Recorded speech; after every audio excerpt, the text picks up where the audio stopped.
Hi, this is Sour Savior, and today in Redstone Basics, I'm going to show you how to make a small-scale, fully automatic sugarcane farm.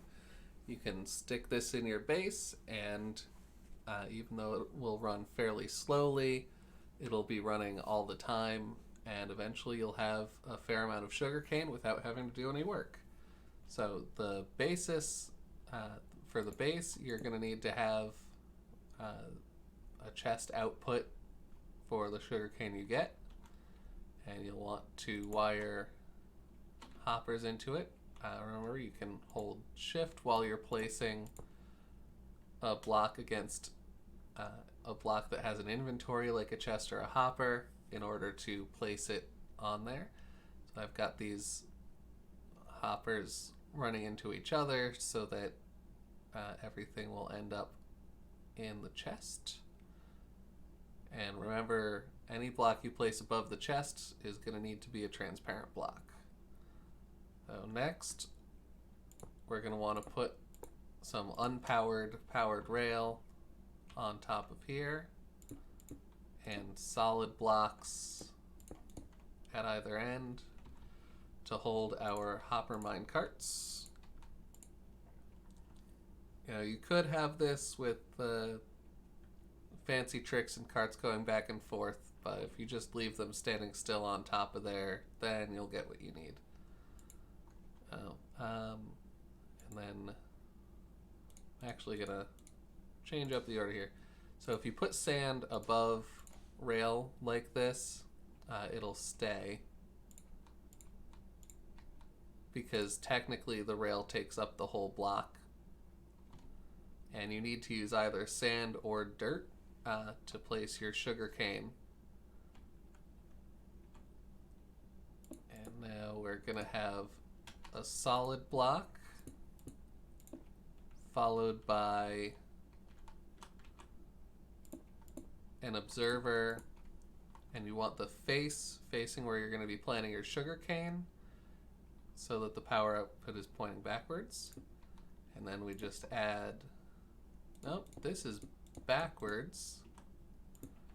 Yep, pistons first, then the observers. So you place the observers from this side to make sure you get the output in the right place.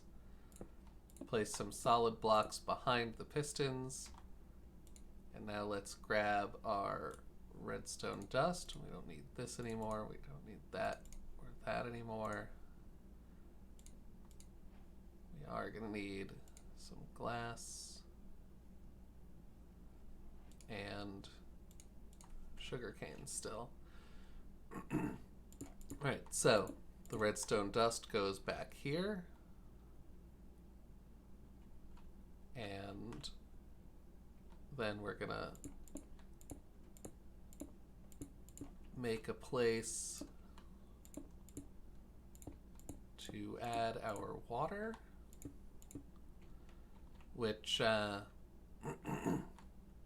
just gonna make a temporary hole here. It doesn't matter if the water is flowing or source.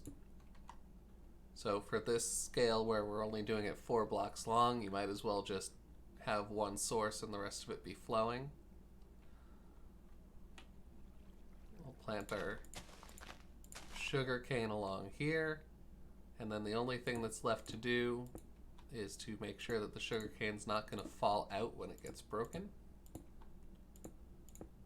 which we can accomplish by using any solid block as long as there's light getting in here.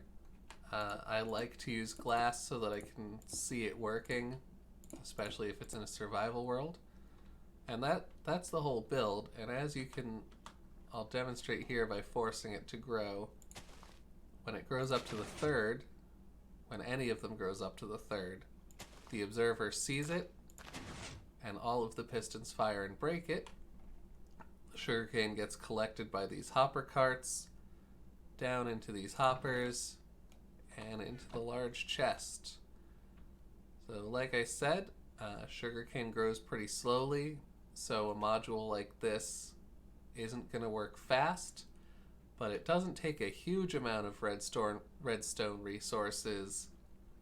You can build it easily in an early base and just have it running in the background for when you eventually do need a stack or two of paper.